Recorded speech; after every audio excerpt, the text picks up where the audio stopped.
So I'm Senator Sonya Jaquez Lewis. I am the senator for Senate District 17. That's Eastern Boulder County. We like to say the L towns, Longmont, Lafayette, and Louisville. I've been in the area 25 years, and it's such an honor to represent my community at the state capitol. Well, my background with restorative justice goes way, way, way back. I was a mediator for a mediation center back in North Carolina in Chapel Hill. They're one of the oldest mediation centers in the country. So I actually was a mediation counselor. I believe that that is the way to go on most issues if you can. And the way I was reintroduced to it here when I first became a House rep is I actually was on the Colorado anti-violence program as a volunteer and then later as a board member. And we had a case where an LGBTQ youth was being harassed by a fellow student in their dorm. And sad case, the student was caught. They were writing homophobic words and names on the LGBTQ student's door. They were caught, and they could have been prosecuted because it was property damage. It was personal injury. There was all kinds of things. But instead, as a member of the Colorado Anti-Violence Program, we suggested restorative justice. And the student who was the perpetrator didn't know anything about it. We explained that they would have to talk about what made them do that and work with the victim, the LGBTQ student, and listen to how that made the victim feel. And then they ended up working on a project together to educate other students about why this was wrong and harmful and hurtful. And so not only did everyone learn from it, but not just the two folks involved, but everyone learned from this.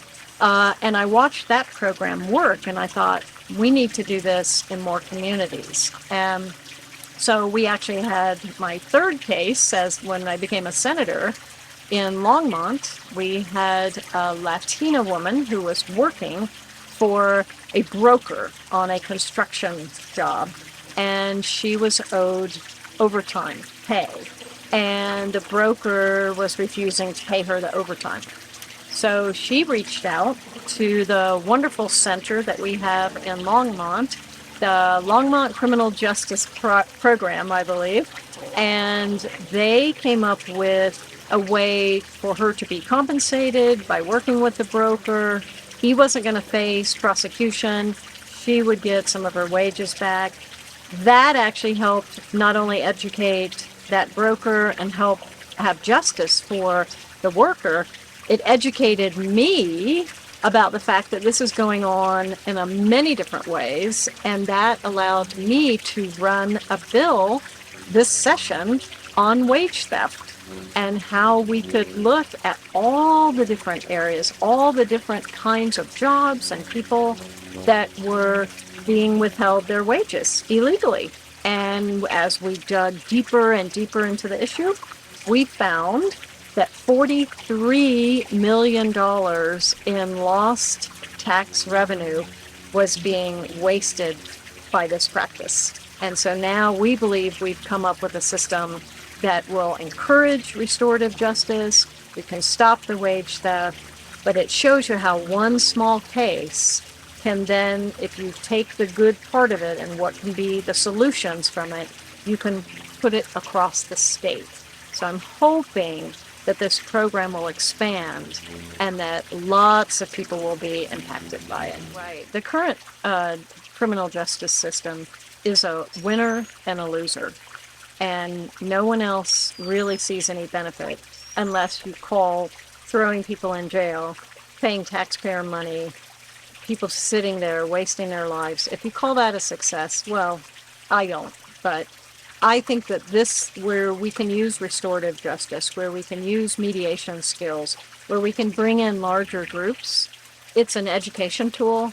The victims feel like they've been empowered and that they've taught, and they've taught themselves something, they've taught others something. The perpetrators, if we want to use that word, they always learn something from it, and actually their futures can be in some ways protected, because if you send especially the young people into these programs, it could stop them from further education opportunities, stop them from internships, fellowships. As soon as somebody runs a background check, that's going to pop up. And the wonderful thing about restorative justice is it's a learning process, and it's not, if someone comes through the program, they are not going to be harmed in 10 years. So, in fact, hopefully they'll talk about the program and spread the word. And the other nice thing about restorative justice programs, just knowing what I know about them, is you can identify other issues. The perpetrator of the in the dorm, he had been bullied by someone else close to him, and that was his way of lashing out. So that's a clear case where if he had been able to talk about it and get some mental health or some other support groups going, maybe he wouldn't have acted out in that way. So all of these things tie to what we want to do to make a healthier community. It's a public health issue. To make a healthier society is to think about what has caused someone to do this, and what programs do we have that can help address those issues.